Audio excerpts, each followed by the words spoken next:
Oke Mas, lanjut ke ini ya. Kita soal bahas new normal tadi, kita kesimpulannya bahwa pemerintah Indonesia memilih ini bukan berdasarkan karena syarat-syaratnya terpenuhi, tapi full karena alasan lain gitu. Alasannya karena Rasanya mungkin ekonomi. Alasan politik kah? Politik alasan, ya, yang bilangnya berhubungan ekonomi.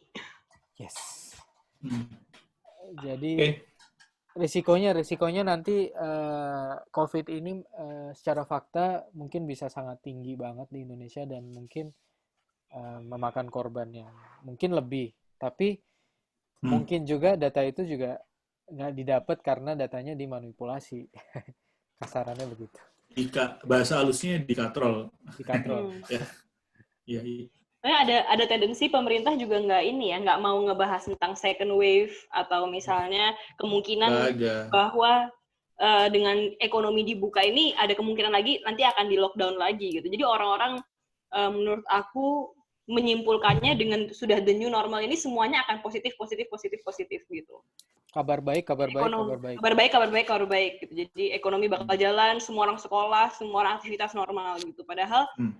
resiko untuk lockdown ada lagi itu sangat tinggi kan Mas sebenarnya. Dan campaign soal itu ada di hashtagnya kan di Twitter juga kan. New Hmm. normal whatever itu kan. Jadi orang yang ngebahas, ya kan Mas Firsa ya, orang Iya, ya. Apa aktivis Mil? yang Aku ngebahas, lupa. aktivis Ada yang ngebahas, ada hashtag buzzer ini. iya hashtag buzzernya ada kok, New Normal Indonesia atau apa gitu, New normal baru normal akan Indonesia. selamatkan Indonesia apa gitu. Iya, Iya ya, iya itu iya. jadi trending topik emang. Wah, Iya, ya. Itu Emang sepolitis itu emang. sepolitis itu di Twitter itu siapapun yang aktivis yang itu bakal bukan diserang ya, istilahnya diargumentasi sama banyak banget akun. Ada yang bot, ada yang asli, ada yang macam-macam dengan hashtag Hmm. yang sama. Wow. Jadi buzzer-buzzeran ini ada dan nyata sih. Gila sih. Gila gila. banget. Gila itu. Jadi campaign ini Oke. udah sangat serius dilakukan sama Hmm. pihak pemerintah. Terus Kita masuk sesi pertanyaannya, berikutnya ya. Hmm. Ya, jadi ini ada beberapa pertanyaan masuk cukup banyak, kayaknya ada 20-an deh. Nanti jadi semalam saya baca aja semalam semuanya. ya semalam Mas Firsa buka ini kan, buka keran pertanyaan di sosial Buka media. Cuma berapa jam sih? pertanyaan ya. Cuma lumayan Pertanyaan banyak. curhat sama macam-macam. Tapi Cukup lah menarik ini. sih, responnya aku ini banget. Ya itu memang responnya menggambarkan mereka bingung, kayak disuapin gitu loh, dipaksa dimakan gitu loh. Udah lu makan aja deh gitu. Oke, Kenapa pertanyaan nomor satu kenapa harus ini. ini gitu? Pokoknya ini Hmm? terbaik buat kamu gitu. Kayak kayak orang tua yang toksik Iya. ke Terus anaknya gitu. caranya gimana? Hmm, orang tua toksik. Oke. Tapi semua ada hikmahnya kok. Semua udah jatuh sama Tuhan. Oke. Comment section. Ya, yang pertama ya. Dari perspektif eh, epidemiologi, apakah new normal itu adalah sebuah solusi? Bagus sekali pertanyaannya. Dari Solusi. perspektif dari perspektif epidemiologi, berarti kan dari segi saintis ya, apakah new normal adalah solusi gitu? Jadi sebenarnya ilmu epidemiologi aja itu artinya adalah ilmu di mana kita mempelajari penyebaran suatu penyakit. Hmm. Jadi kalau misalnya penyebaran new normal nggak masuk akal.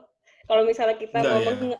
mengedepankan epidemiologi harusnya kurva kita sudah turun, R0 kita sudah mungkin 0,000, artinya berarti sudah tidak ada orang yang saling menularkan satu sama lain, baru ekonomi dibuka, baru lockdown itu Oke. didirikan. Oke, ini Jadi orang yang kalau sama. kondisi wabah terus di new normalkan itu new normal Indonesia ya, konsep new normal Indonesia ya. Karena new normal ini definisinya bisa banyak banget. Jadi Hmm. ya itu menurutku nggak sesuai kalau yang dipakai terms yang dipakai sama pemerintah dengan kondisi Indonesia itu menurutku nggak sesuai. Bukan solusi tapi justru itu adalah lobang, Penyebar transmisi tadi. Ya, ya, ya. lobang gede gitu. Ya oke.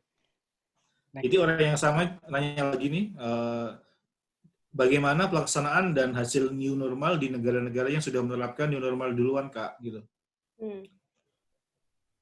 Ya, so far kayaknya belum ada hasilnya ya, karena Belum ada mereka hasilnya. juga baru mulai ya. Baru mulai. Istilahnya Iya. negara-negara yang mengedepankan konsep new normal dengan terms masing-masing ya, kayak di Australia itu kan apa safe ya, COVID safe. Di sini Mm-mm. di Jepang mungkin nggak pernah ada yang ngomong new normal, tapi status emergency diangkat gitu istilahnya. Itu Hmm. ya dengan terms yang 3CS tadi juga misalnya kita udah bahas di video sebelumnya. Terus Korea yang udah melakukan hal itu juga kan, misalnya udah Hmm. melakukan hal-hal yang bukan itu, selalu ada evaluasi dan apa ya, ancang-ancang untuk mereka nyebutnya second wave gitu. Mereka sangat mengedepankan, sangat menakuti rakyatnya akan itu kan. Wabah Hmm. ini belum bisa berakhir 100% gitu. Ya nggak sih, Mut ya? Jadi Hmm. kayak Ya, jadi sense of danger second wave-nya itu di Indonesia nggak kerasa ya. Padahal itu penting sih yes. biar orang supaya Jadi waspada di sama apa yang bisa negara terjadi ya negara ke depan. negara lain yang sesuai pertanyaannya, negara lain yang udah ituin konsep new normal, menurutku mereka tetap ancang-ancang sangat sangat ini ya, sangat kuat itu, ngasih Hmm. kuda-kuda yang sangat kuat untuk ngadepin itu. Misalnya Korea yang kemarin nutup sekolahnya lagi gitu. Ya, ya. Dalam Di empat Mereka hari di buka lima di hari, sekolah, di Wuhan mereka pun ada udah beberapa klaster baru ya. hmm, Ada beberapa klaster baru di perumahan kalau terus nggak salah. Jadi mereka responnya apa di Wuhan misalnya? Di Wuhan itu massive testing gitu. PCR-nya dilakukan itu keren banget jutaan sih masif orang, testing. massive testing. 10 Jadi juta ya Mas ya konsep at the same time. iya 10 juta cuma sih kalau berapa nggak salah. berapa hari gitu. Berapa Berapa hari hari, ha? gokil berapa ya. hari mereka udah kayak semua populasinya, udah berapa persen Hmm. populasinya itu kayak kayak jutaan orang gitu, berapa hari gitu. Di Hmm. Indonesia 3 bulan berapa ratus ribu, nggak nyampe 300 ribu ya, dua ratus Gak tujuh puluh nyampe, ribu belum nyampe. tes Iya, di tes. Wuhan. Udah Dan kapasitinya udah itu tes sangat spesimen rendah, ya, jadi Mil ya. iya Dengan tes di Bank spesimen bukan Indonesia, rapid. tes spesimen, bukan orang ya. Kalau di Wuhan itu orang kan. Iya, bukan Iya tes orang-orang Nah, iya iya iya. spesimen ya. Nah, iya. Kalau kita yang yang kita dimanipulasi dibangga-banggakan itu, kan. iya, spesimen. Iya, jadi mereka yang negara-negara yang punya the new normal ini punya senjata yang gede banget buat ngadepin second wave, dan di kita ini nggak, bahkan nggak dibahas. Ya, itu aja. Bedanya itu. Oke, oke. Ini, oke, pertanyaan selanjutnya nomor 3. Kenapa pemerintah di saat kurva masih naik memilih approach ini? Apakah pemerintah memilih ekonomi daripada nyawa? Tentu saja, sudah Tentu sangat jelas. saja ya. Ya. Ya, Sudah jelas ya. kalau bukti yang Iya. ada yang adanya ke situ doang sih, jalan ke tempat lain. Kalau menurut kita, kacamata kita sebagai commoners, kayak gitu ya. Yang Muti, aku, Firsa. Mm-mm. Iya, iya. Setuju sama pertanyaan ini, pernyataannya. Next. Nah ini buat Kamil nih. Soalnya Nah, jauh banget nih. Beberapa liga sepak bola di Eropa rata-rata di tengah bulan Juli sudah digelar lagi. Dasar mereka berani membuka itu apa tuh, Kak? Gitu. ya, kondisi negaranya lah. Kondisinya memang sudah aman ya. Kondisi Sudah aman. Terus protokolnya jelas ya kayak Liga Jerman Amil ya. yes, Nggak ada itu penonton ya Mas ya? nggak ada penonton, terus ngerayakan gol nggak boleh, Gol, bukan ya? iya. Itu Nggak boleh Walaupun teriak juga, juga. ya, walaupun juga ada meme yang ngejek-ngejek juga ya. Maksudnya oh iya iya ya, ada banget, kalau kontroversi banget. kalau lagi apa? Lagi tendangan sudut atau tendangan bebas kan ada pagar betis itu juga sebelahan kan. Tapi ya udahlah. Ya at least kan kasarnya kalau yang ada yang mau mati ya yang di lapangan aja gitu. Yes. Ya ya. Liga Dan Inggris mereka, juga mau mulai Mil ya, 17 iya Juni ya. iya, kamu bersyukur kan Mas, Liverpool mungkin Oh bisa iya, juara. Liverpool bisa juara. Oke, jadi Makin senang. negara-negara itu yang ngebuka liganya lagi ya pasti punya dasar kuat lah, karena industri sepak bola mereka itu secara sangat signifikan ngaruh ke eh, income kan, ngaruh ke income negara, income ini kan, income-nya industri mereka gitu, Industri sepak bola dunia itu. perekonomian mereka, walaupun satu sisi tanpa penonton itu pasti ngaruh juga, gitu. Ngaruh ke income juga. Jadi udah pantas Oke. lah mereka. Vietnam pun udah buka kan Hmm. liganya. Karena olahraga itu adalah di masa sekarang adalah industri yang terdepan, nyatanya gitu. Hmm. Oke. Pertanyaan selanjutnya, eh, eh, kenapa pemerintah melaksanakan apa namanya new normal, tapi PSBB di daerah saya di Jawa Timur itu dilanjutkan? Kenapa ya Kak? Gitu. Hmm. Jadi memang sebenarnya Bingung ya. Ini orang Surabaya itu, orang Jatim tuh bingung loh. hmm, Ini yang di Jakarta ngomong gini, di daerah gue kayak gini hmm. gitu. Tapi memang sebenarnya new normal itu bukan sesuatu yang harus dilakukan serentak sama satu negara itu lagi. Jadi kembali ke R0 itu ya Mas ya. R0 itu kan Hmm. setiap daerah itu berbeda-beda dan harusnya memang kalau misalnya R0 itu di bawah 1, oke lah mereka boleh consider untuk bisa melakukan the new abnormal ini gitu. Dan karena tiap daerah itu beda, kayak sekarang kondisinya Jakarta sama Surabaya aja kan beda jauh gitu. Jadi memang seharusnya tidak dilakukan berbarengan gitu. Jatim enggak Jadi kan? Kayak harusnya Jatim sih, enggak masuk kalau nggak salah. iya. Heeh. Kalau nggak salah ya. Hmm. Jadi Itu sih mungkin orang perlu ngerti sih iya, bahwa pencanangan ini mungkin nggak nyampe ke semua masyarakat sih. Kayak iya. eh, sebenarnya pemerintah tuh bilangnya secara jelas 3 provinsi, 25 kabupaten, gitu kan? Mm. Oh bilang gitu ya? Aku Udah nggak tahu, udah nggak tahu. ada Ada ya? statement itu, tapi itu nggak nyampe. Jadi Hmm. kampanyenya pemerintah tuh nyampenya generalisir gitu. Iya, cuman kata the new normal itu. Jadi jargonnya nyampe, tapi maksudnya tuh nggak nyampe. Teknis-teknisnya nggak Esensinya, nyampe. esensi yang mau mereka sampaikan itu nggak nyampe ya. Aduh, kasihan banget Iya, ya. jadi negara apa daerah yang dibuka atau dinormalkan tuh mana aja, mall yang Mm. dibuka mana aja tuh kayak enggak, tapi isunya itu nyampe banget di WA di ini. Jadi dan Hmm. media-media itu ngangkatnya mungkin berita yang mungkin nggak ada konten itu, nggak ada konten campaign. Jadi walaupun Apalagi ditulis pemerintah per fasenya ada tanggalnya ya, Mas. Padahal sebenarnya tanggal itu harusnya fleksibel gitu. dan Ah, iya, tanggalnya iya. itu Mengikuti per perkembangan daerah dan juga, evaluasi dari iya, tiap per daerah. Iya. Itu sih aku Itu paling yang nggak suka ngelihat salah. ada tanggalnya ditulis. Iya, iya. Dari awal bulan lalu kayak presiden atau menteri maritim itu bilang gini kan. Ya pokoknya Juni harus turun. Jadi mereka emang Hmm. seolah-olah nganggep pandemi itu kayak kerjaan proyek gitu loh. kerjaan Ya proyek kalau yang bisa jalan tol, ditarget, bisa iya, digeneralisir. iya. Padahal kita Oh tuh gitu ya. negara yang luasnya tergede di dunia kan, luas dan populasinya gitu. Kalau di ya kan Iya, iya. Indonesia tuh se-Eropa gitu loh Iya. luasnya gitu. Ah. Berarti kalau Iya, nyambung iya. perkataan Muti tadi, harusnya nulis fase nggak apa-apa ya. Tapi Nggak tanggal-tanggalnya apa-apa. itu loh, mengganggu ya. Sama kayak di Australia, dia nulis fase tapi dia nggak nulis tanggal. Karena dan kalimat pertamanya selalu dibilangin bahwa ini tergantung dengan evaluasi per wilayah. Oke, oke. Jadi pertanyaan tadi mungkin masnya belum tahu juga kan, belum nyampe infonya bahwa Ini di Jawa ya, Timur nggak diberlakukan sebenarnya harusnya. Tapi sayangnya kenapa dia nggak bisa dapat informasi itu ya? Hmm. Informasi bahwa di daerahnya emang nggak diberlakukan. Tapi dia nyari padahal, nyari info itu menurutku sih. Tapi yang nyampe oke. itu grup WA bahwa New Normal Indonesia. Gitu. Hmm. Misalnya ya. Ya. Sebuah jargon. Next.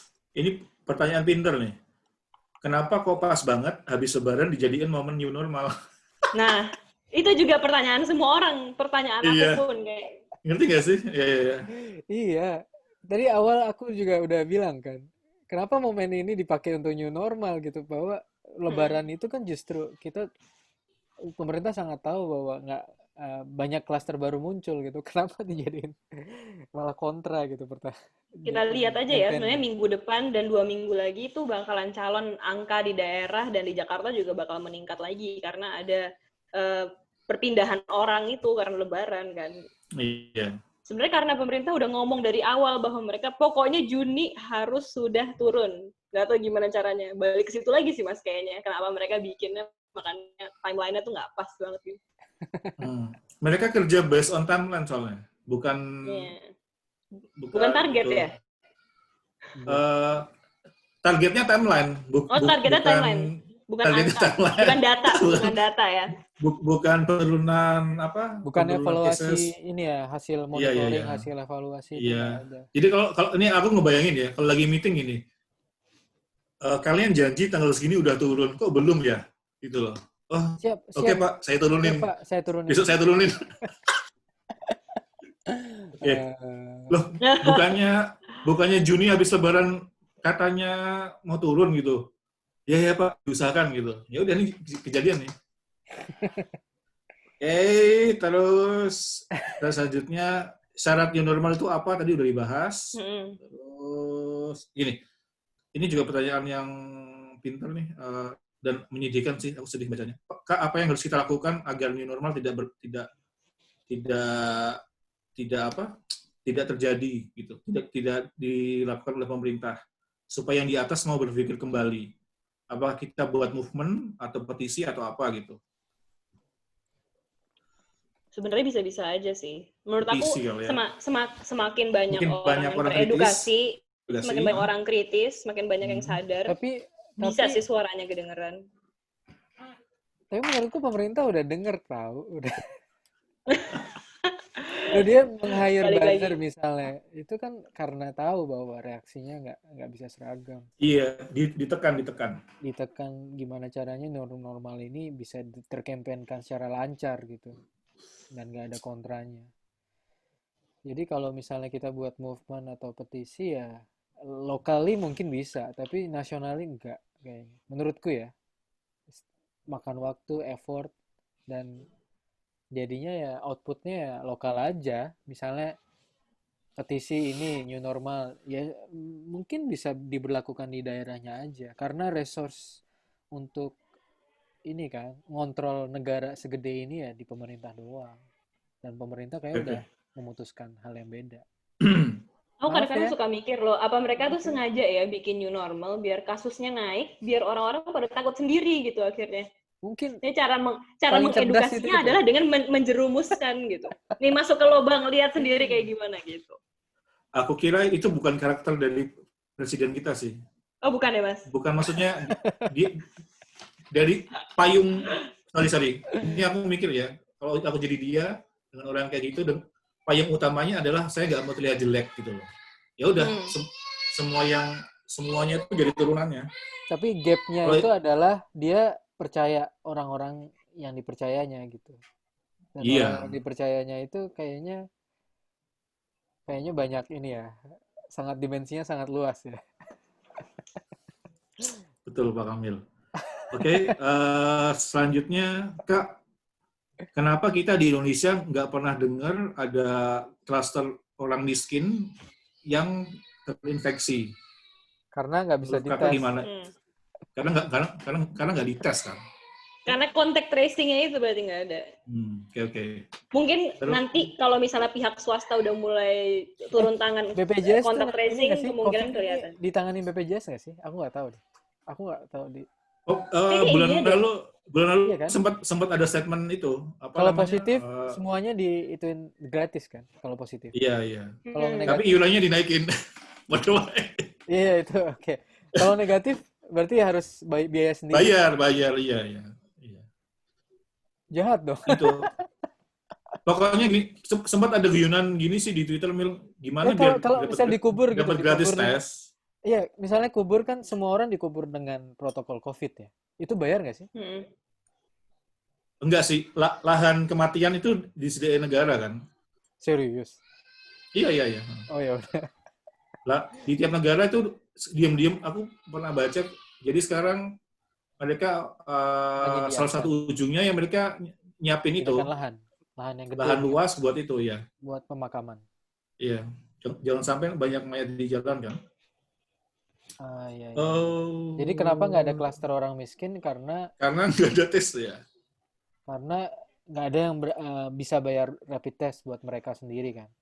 Dua, kalau mereka sakit, Kalau datang ke rumah sakit harus bayar kan? Kalau dia sakit nggak bayar, Iya. ya kan? Kalau Itu dia ada dijemput nggak bayar kan? Jahat lucu nggak? ya. Iya. Iya.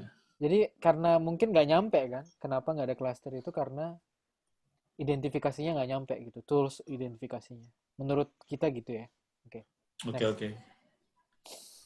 Ini buat Tiara nih, cocok nih. Kemarin sempat bahas tentang mental nih. Tentang survive mental. Ya, dia pakai bahasa Inggris, aku bahasa Indonesia kan. Bagaimana secara mental kita bisa survive menghadapi ketidakkepastian ini? Karena jujur itu sangat bikin saya stres dan bingung. Kesehatan mental ya.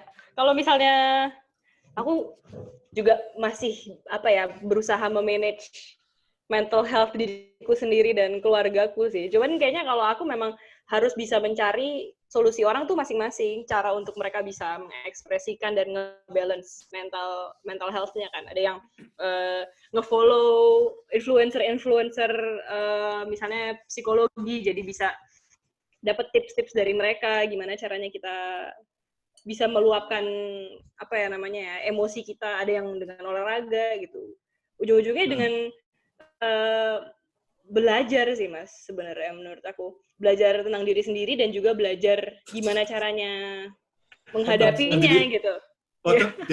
Ini waktu yang tepat untuk pencarian ke dalam diri sendiri malah ya. Kita Iya.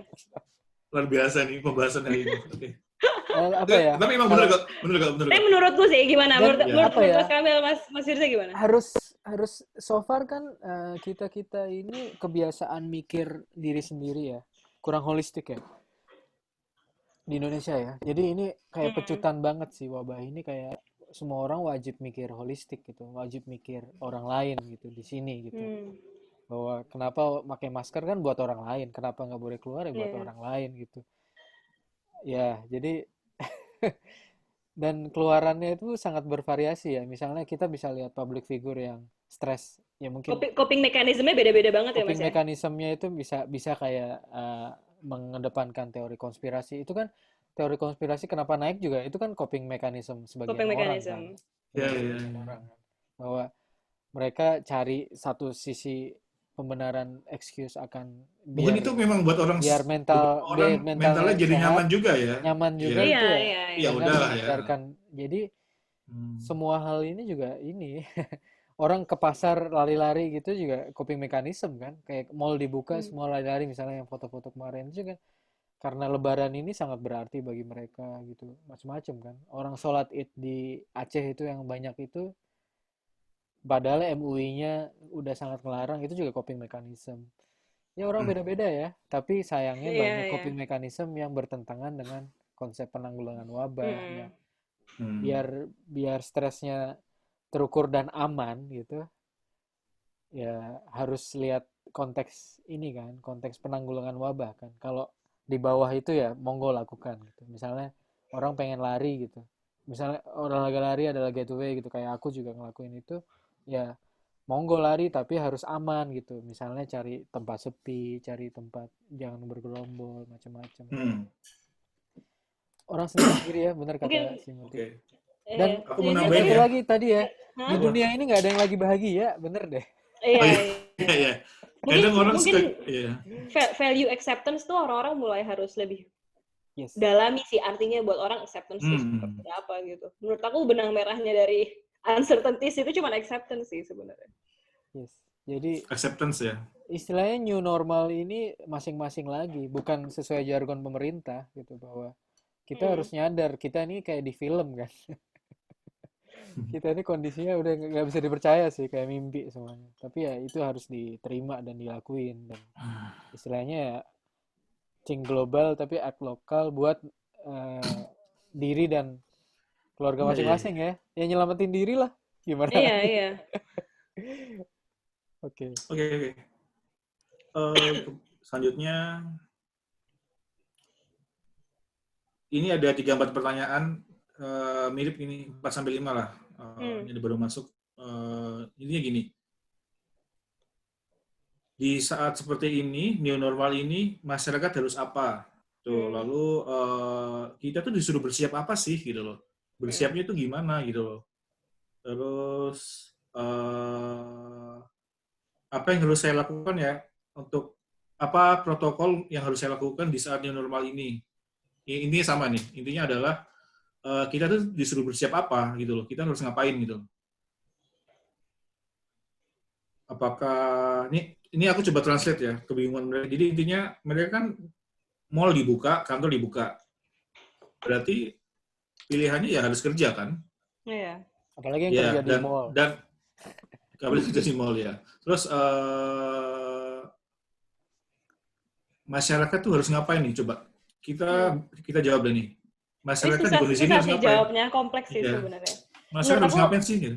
intinya tuh kita harus mitigasi resiko untuk diri masing-masing dan keluarga masing-masing. Ini nyambung sama yang Mas Firza pernah ngomong tentang sacrifices itu loh. Kayak sacrifices apa sih yang kita mau lakuin di diri kita dan keluarga kita. Mau milih uang apa kesehatan, mau milih resiko tinggi dapat uang atau resiko rendah nggak dapat uang gitu. Itu tapi hidup, tapi hidup gitu. Tapi kan kayak setiap orang berbeda, ada yang ujung-ujungnya nggak akan ada satu orang pun yang bisa ngasih tahu kamu harus ngapain dan apa ya, melindungi kamu dari semua itu. Karena yang orang perlu pahami adalah tidak ada resiko tuh non-existing. Semuanya itu ada resikonya gitu. Cuman memang orang harus mengetahui pemahaman resiko itu masing-masing gitu. Sama kayak di Jepang yang tadi Mas Kamil share 3Cs itu, sebenarnya yang mereka ajarin adalah resikonya.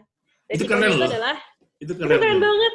Itu kayak keren distance, terus abis itu duration sama ventilasi. Kalau 3 lingkaran itu tiga resiko paling kuat yang kita sampai sekarang udah paham ya gitu. Jadi sebenarnya dengan kita mempelajari 3 hal itu dengan lebih up close aja, sebenarnya udah bakal membantu orang mitigasi resiko setiap household gitu.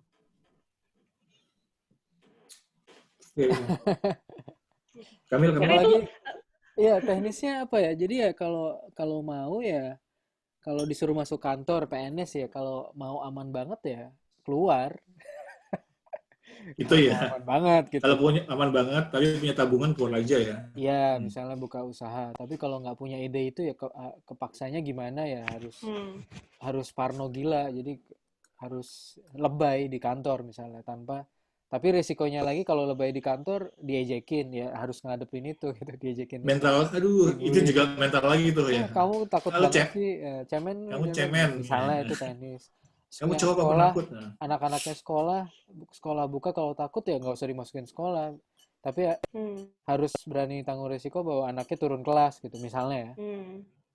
Atau ya kayak gitu-gitu kan. Homeschooling tadi. Ya misalnya itu kan sendiri-sendiri dan kita nggak bisa ngontrol itu kan, karena bener kata Muti, masing-masing banget, parah.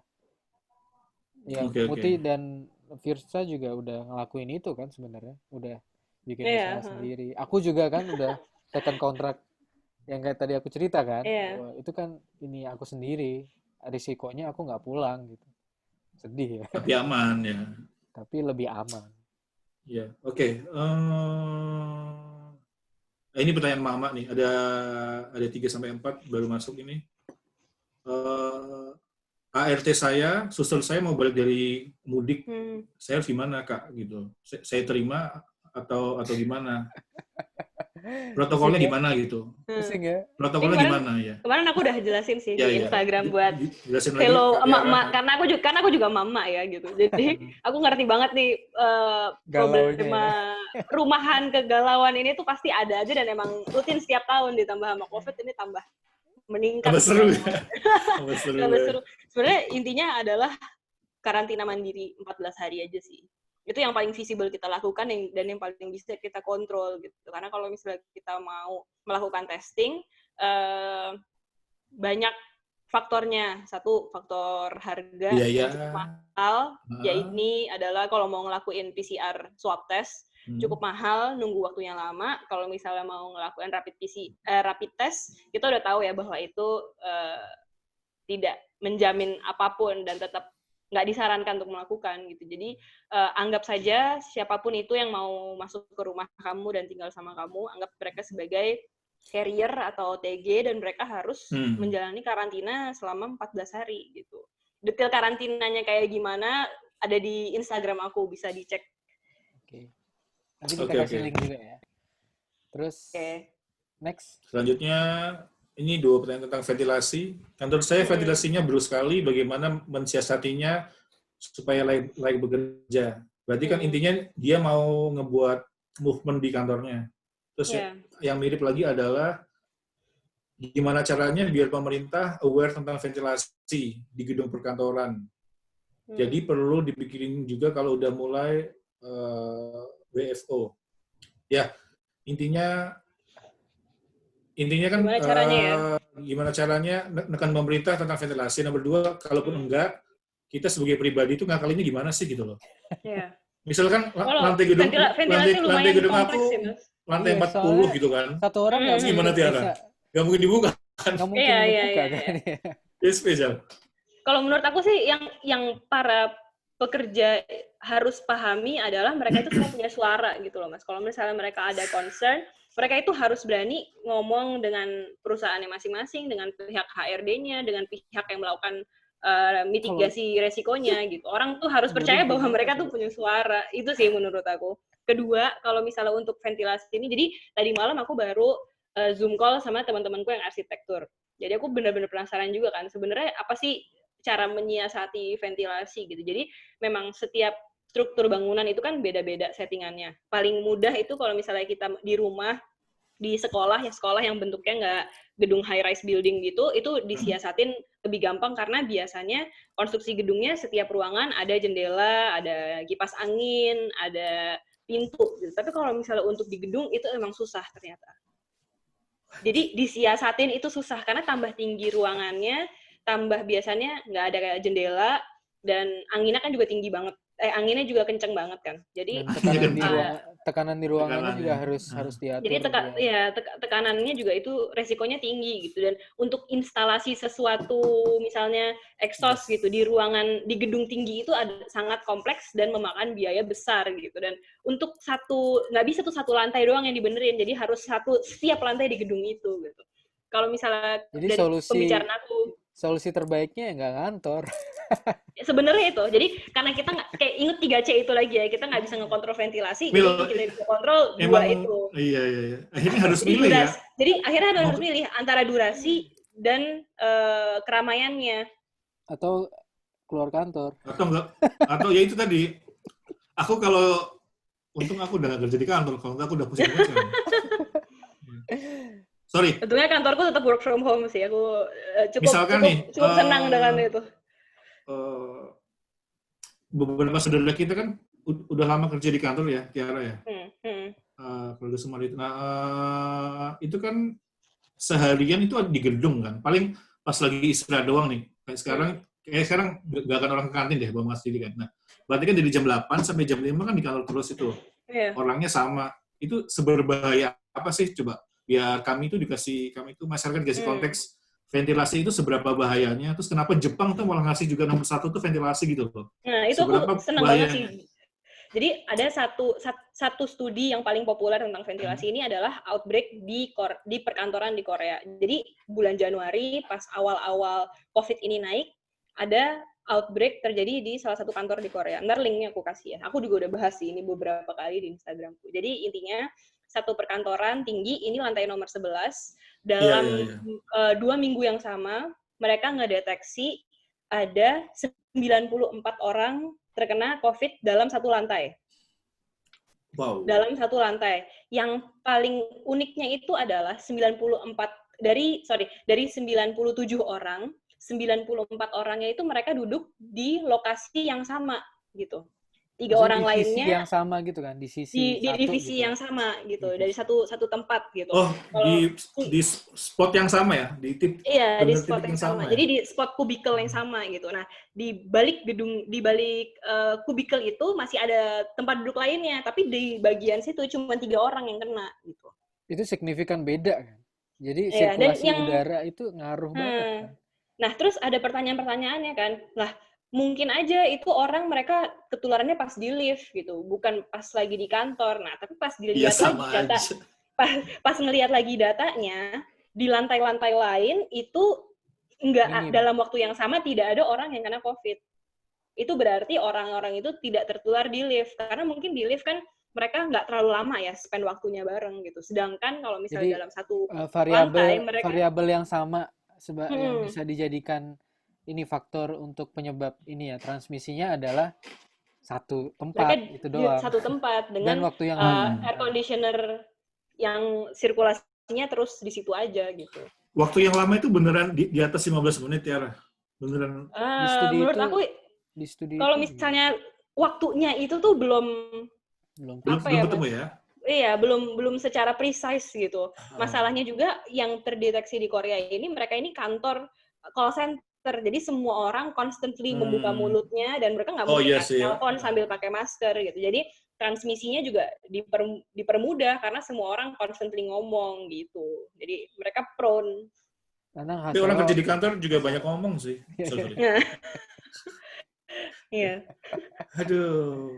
Oke, berarti ventilasi ini seberapa bahaya ya? Buktinya itu salah satu studi itu dan Ada sangat studi-studi lainnya ya. Cuman ini yang paling pas sangat untuk iya menggambarkan iya. kantoran gedung tinggi gitu. Secara filosofi dan logikal tanpa mandang empirical ini ya, empirical Hmm. proving ya, sangat masuk akal kan kalau satu ruangan ungkep gitu, Hmm. apa sirkulasinya, apalagi di Indonesia dengan humidity yang kayak gitu, sirkulasinya beda kan dengan negara yang kering gitu misalnya. Berarti yang memilih jalan hidup tetap kerja di kantor di gedung tinggi tertutup, cara risiko meminimalisirnya adalah dengan pindah-pindah tempat duduk dan Kayaknya pasang kipas angin. kalau pindah-pindah tempat duduk juga lumayan risky Enggak ya? karena menurut aku bisa aja orang yang bekas pindah tempat di situ itu Kotor nggak juga ya. kotor Tanda juga kutip, meninggalkan partikel virus atau apa.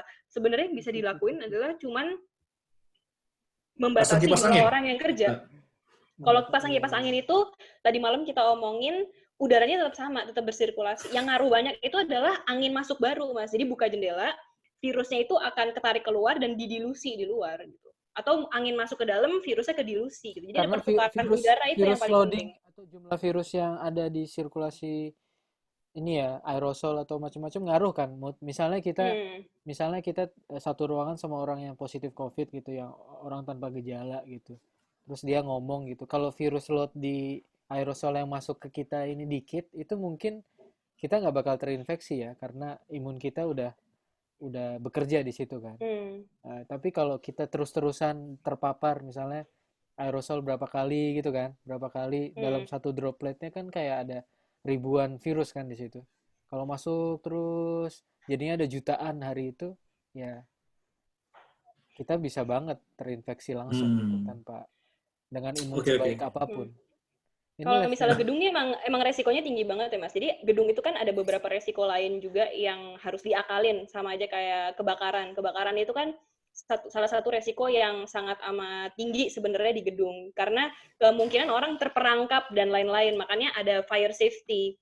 Misalnya ada hose air di setiap lantai, terus semua orang harus di training fire safety. 1 menit lagi. Cara keluarnya gimana gitu. Nah, kemungkinan ke depannya kalau misalnya memang orang tetap mau kembali ke normal, bakalan ada ya mungkin virus safety di gedung itu gitu. Tapi ini bicara long term ya. Dalam masih ada short term pertanyaan. yang Terus ada pertanyaan lain Mas selain itu? Pertanyaan lainnya, kenapa ada orang-orang yang happy mengusung new normal ini? Nggak tahu ditanya apa nih. Oke, selanjutnya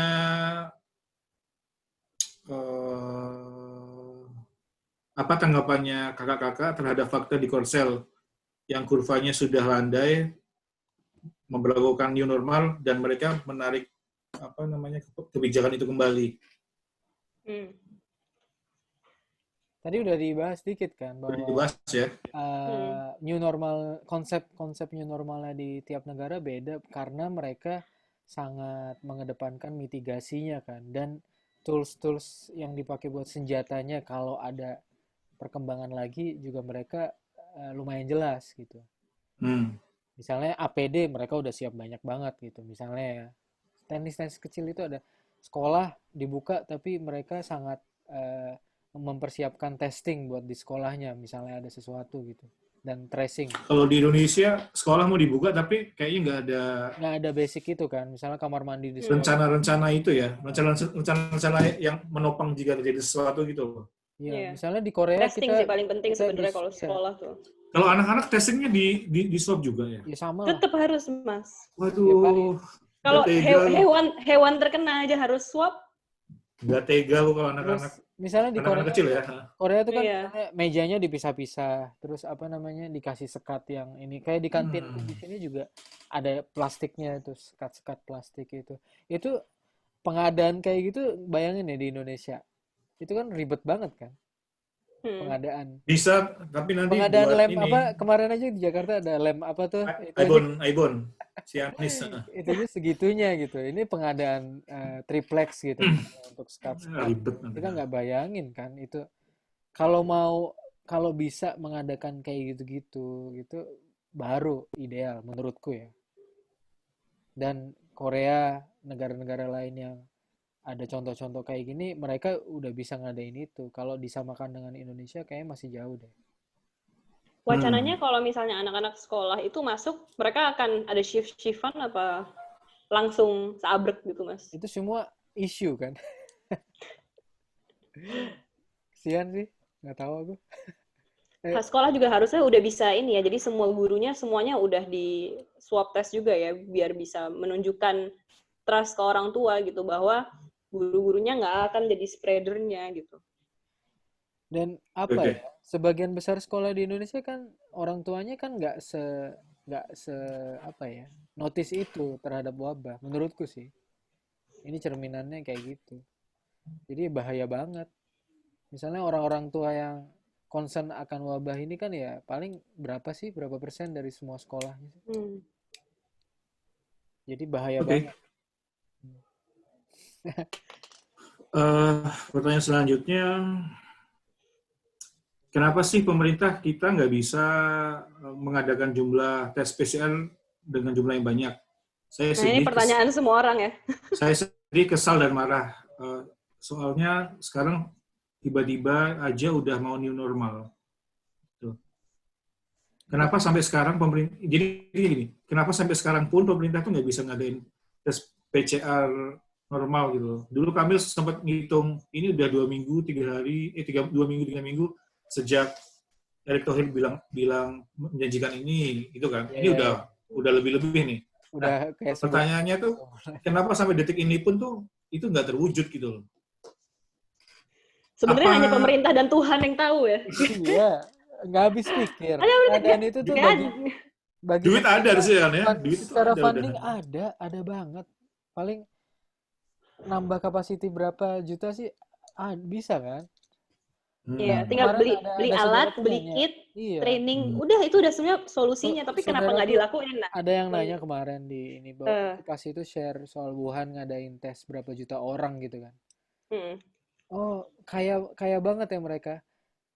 Gimana ya aku jawabnya? Sebenarnya Indonesia juga ada duit. Nggak ada. Menurutku masalah prioritas aja sih kayak. Apa dulu gitu. Jadi bukan soal kaya atau enggak. Itu kan satu orang 1 juta gitu. 1 juta kan yang dijual sama. Iya, ya tanpa kan? Ngambil untung segitu, berapa ratus ribu. Berapa ratus ribu kok yakin banget. PCR satu sampel paling berapa sih? 100.000, 200.000. Tapi kalau satu plate itu sebenarnya terus bayar orangnya, bayar reagennya itu paling nggak nyampe 500.000 sih satunya. Ya, begitulah. Oke. Yang jawab juga hopeless sih sebenarnya pertanyaan ini. Pertanyaannya bikin hopeless sih sebenarnya. Terus. Kalau menurut kakak di kondisi new normal ini transportasi publik itu harusnya seperti apa standarnya? Transportasi publik itu kan berarti ya kalau di Jakarta MRT, KRL, busway, ya Gojek juga, taksi, ya kan? Kalau di daerah tuh apa ya? Ya angkot sih. Di daerah angkot sama bis. Itu serem tuh. Mungkin kalau menurut aku ya, yang penting itu adalah satu, pembatasan orang yang bisa menggunakannya. Kedua, harus ngikutin Jepang sih. Waktu itu aku pernah liburan ke Jepang, terus aku ngomong di kereta dilihatin semua orang. Kayaknya harus kayak gitu sih. Di transportasi umum tidak boleh makan, minum, dan berbicara. Tidak boleh berbicara. Jangan sampai kamu buka mulut. Jadi itu cara memproteksi diri kamu dan sebenarnya cara menghormati orang lain bahwa ini ruang publik harus menjaga gitu. Privasi. Ya kayak negara Jepang ini budayanya udah gitu sih ya. Jadi nggak mungkin nggak. Jadi implementasinya nggak susah ya. Sulit. Kalau di Indonesia yang kayak gini diangkut ya ada yang nyanyi, ada yang. Ada yang Jadi nyanyi. Wow. jadi pengamen itu sebenarnya udah big no-no banget ya, karena resiko transmisinya besar banget Jadi virus. kalau kepaksa naik angkot gitu, KRL gitu misalnya buat kerja ya, ya mitigation sendiri sih, self. Mm-mm. Kita nggak tahu deh, apa solusinya apa nggak tahu beneran, no idea. Mungkin naiknya ke jam-jam yang abnormal gitu, harus Iya, antara iya. awal banget, apa telat banget. Yes, Atau yes. mungkin Hmm. kalau misalnya nggak jadi naik, kalau misalnya lagi rame, tapi susah juga ya, karena memang Susah sih ya, kepaksa sih ya. susah. Gimana ya orang keharusan ya. Beli sepeda, naik sepeda sendiri mungkin. Iya, tapi kalau rumahnya di Bogor, kerja di Jakarta misalnya kan, Tapi mungkin dengan at least naik sepeda dari jarak berapa sendiri, itu mungkin lebih. Jadi nggak, maksudnya resikonya diturunkan dengan iya, iya, iya, itu nggak dia naik sendiri-sendiri transportasi ya. umum dari awal sampai akhir gitu, harus sendiri-sendiri. Hmm. Bener-bener harus parno sendiri, jadi nggak bisa Ya, diharapin sih kalau menyandarkan keselamatan kita ke pemerintah yang mungkin udah nggak apalagi memandang menu, keselamatan kita gitu. iya. Pusing Jangan ya, berharap himbauan pemerintah tuh akan benar-benar bekerja. bekerja. Terus next, Lanjut, Mas. Oke, selanjutnya apa skenario terburuk dari new normal ini? Apakah bisa seperti di Hmm. film-film post apokalips? Wajib. Oke, Nah, film apa dulu ya? Kayak yang ini paling skenario terburuknya apa nih? Misal nggak skenario usah terburuk film ya, dari nggak usah film. Nah, jangan film ya. Skenario terburuk jangan dari susah. kenyataan yang kita punya sekarang kan. Ini berarti kan nanti kasusnya akan bertambah kan, penyebaran Hmm. semakin semakin besar. Sementara kami punya banyak data tentang healthcare capacity di Indonesia gimana. Nah, Ya ujungnya Spanish itu, flu lah, Spanish flu. ujungnya nanti juga orang yang sakit belum tentu bisa masuk rumah sakit atau gimana Iya. Mil? ya Atau sekarang banget itu udah terjadi penumpukan capacity di semua IGD gitu, bahwa kalau misalnya ada beberapa rumah sakit di Jakarta atau di daerah yang mengklaim bahwa nggak ada penumpukan lagi, udah sepi macam-macam, menurutku nggak bisa dibenarkan karena nyatanya rumah sakit rujukan COVID pun udah kehabisan tempat gitu. hmm, Jadi artinya keluarannya itu kan sebagian severe ya, itu ya sebagian. Ya hmm, artinya kematian bakal gampang terjadi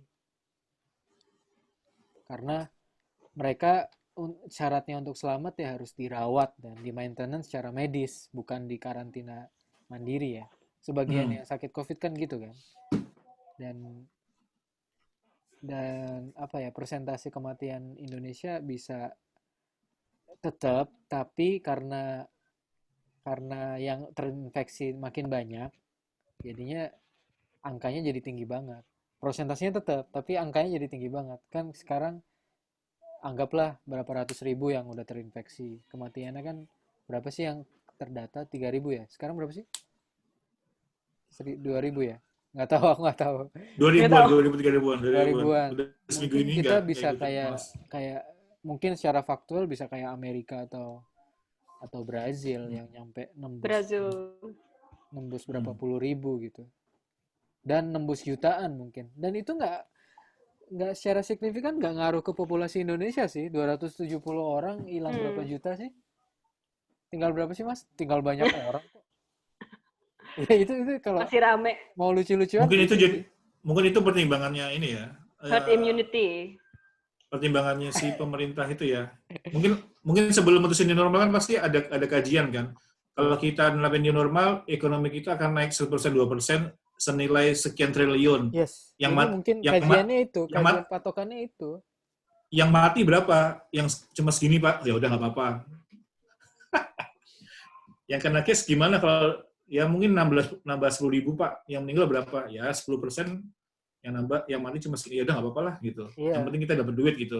Yes, yes, yes. Berarti yang Jadi meninggal pemerintah cuma mungkin susah juga kayak sih, mungkin kayak susah ya ya. susah-susah lah. Amerika misalnya sekarang udah nembus sepertiganya orang meninggal kan, kayak 100 ribuan kan yang meninggal Itu di karena Amerika. tesnya banyak, ya Iya kan Mil karena ya? dan itu reliable. Tapi kalau 100 ribuan dihitung itu tuh udah kayak eh, Viet perang Vietnam plus perang apa lagi Iya. itu tuh s- lebih banyak COVID gitu penyebab kematiannya. Hmm. Jadi Tapi kan Karena kata Pak Mahmud ini, Mahfud MD, jumlah orang COVID lebih dikit daripada yang kena yang kecelakaan. kecelakaan gitu. Ya. Tapi kalau dilihat timelinenya sih nggak tepat ya. Kecelakaan tiap hari paling berapa orang. Kalau COVID tiap hari nambahnya loh 20 orang, 30 orang, Pak. Jadi Hmm. ya nggak, perbandingan yang sangat tidak pantas dipakai dan tidak empati ya. Bahwa nyawa ini digadang-gadang jadi diperbandingkan gitu. Ya nggak sih Mas? Nggak Iya, pas iya, gitu, iya. kayak pembiaran orang mati biarin aja gitu. Mati udah dari sononya. Tapi ini kan preventable banget gitu kematiannya gitu. Seharusnya bisa dicegah lebih baik, diminimalisir lebih baik. Yang mati pasti ada sih. Jadi kalau Udah jam keluarannya 11, ya si apokalips. Mbak itu udah siap? Si Teh itu? Jadi kita bakal ngundang si ini ya, Hmm? eh, Likwina, Mbak Likwina. Tapi sambil nunggu dia, kita mungkin bisa terusin. Doh, Dia belum ya, udah belum bilang, ya. dia belum. Aku sambil Oke. telepon. Mas boleh ngomong apa? Nyambungnya ventilasi tadi nih, aku tanya ke Mm-mm. Tiara nih. Apakah dengan seremnya ventilasi tadi sudah semakin mendekati bahwa COVID-19 ini airborne gitu nggak sih? Enggak sih Mas sebenarnya. Nggak juga ya? Lebih enggak. Itu mungkin lebih ke apa ya? Karena studinya udah mungkin lebih ngelihat ke masalah ventilasi gitu. Cuman perbedaan dari kata airborne sama droplets itu tuh berhubungan dengan ukuran kan Mas ya. Tapi bukan berarti bahwa droplets kecil itu tidak bisa mengambang. Gitu. Orang perlu mengerti bahwa droplets kecil pun itu bisa mengambang dan makanya bisa mengapung di udara untuk beberapa waktu gitu. Bahkan ada yang bilang sampai setengah jam, 1 jam gitu. Tapi kalau misalnya Oh, airborne itu harusnya bisa mengapung di udara jauh lebih waktu lebih lama gitu. anyway, 1 jam itu, 31 jam itu lama loh. Iya, Dan iya. itu berbahaya banget loh. Jadi ada Aku nggak mau satu diundang meeting. satu studi kasus di Cina. Jadi ini terjadi pas awal-awal COVID baru mulai juga ya. Jadi nggak semua orang pakai masker saat ini. Jadi ceritanya di busnya full AC, bus luar kota. Jadi durasinya cukup lama juga. Dalam satu bus itu ada satu orang yang telah sakit COVID. Tapi karena belum ada peraturan orang sakit harus di rumah, orang ini naik bus tanpa sepengetahuan bahwa dia itu COVID. Setelah dia turun bus, beberapa hari setelahnya, di bus itu ada 10 orang yang kena COVID karena orang itu. Kalau misalnya ditelusuri lebih dalam lagi, jadi asumsinya orang itu bersin di bus dan udaranya itu muter kan Mas dalam busnya. 9 orang terkena Serem. virus di saat orang itu masih ada. Nah, terus orang ini ceritanya turun di pemberhentian halte, ada orang naik bus. Jadi orang ini nggak ketemu di dalam bus, tapi orang lainnya ini tetap terkena virus COVID. Jadi kemungkinan Wow. virusnya orang yang sebelumnya itu masih nyangkut di sirkulasi udaranya dan terkenain orang lain yang baru naik itu. Itu sebenarnya segitu bahayanya ventilasi dan nggak dimention secara seperti hal yang penting kan di sini gitu. Iya loh, aku baru notice pemerintah nggak bilang soal ventilasi. Ya, sedangkan di Jepang nomor 1. Makanya aku ini sih salut sebenarnya. Jepang keren. Jepang tuh efektif sama efisien banget loh kampanyenya, gila tuh. Gokil. Walaupun masih banyak Oke, yang anggap aneh kan kalau Jepang ini. Ini si Liwina bentar lagi mau. Jepang ini aneh juga kan, anomali karena tanpa tes masif dan biasa-biasa aja gitu. Tapi istilahnya nggak buruk-buruk amat gitu. Walaupun emang kematiannya paling tinggi di antara Korea dan Taiwan, tapi itu. Jadi Indonesia tuh harusnya ke depan contact tracing sih dinaikin. Kalau misalnya mereka sudah mampu, maksudnya udah mau pasrah gitu, PCR udah nggak bisa dinaikin lagi gitu. Harusnya fokus ke contact tracing, karena kan buktinya juga banyak orang yang cari kerja kan sekarang. Ini kehilangan pekerjaan karena COVID. Nah ini, kalau pemerintah emang niat mengembalikan ekonomi, ya harusnya uangnya dibajetin buat contact tracing manual. Iya. Kalau pemerintah niat mau ngejagain ekonomi, orang-orang yang bekerja buat ekonomi itu harus dijagain gitu loh. Aku tuh nggak ada satu missing point di salah satu ujung skenario pemerintah tuh ya itu loh. Nanti yang di gedung-gedung itu pada sakit semua, yang di pasar sakit semua, yang jalan ekonomi siapa ya gitu. Itu dia. Jadi sebenarnya ya paradoks lagi itu kan, Mas. Ya itu dia apa Paradoks ya. namanya? Ya pemerintah Aku tuh nggak mudeng ya. nganggapnya kan nggak apa ya, nggak semua orang bisa mati kan. 6% tuh nggak apa-apa gitu.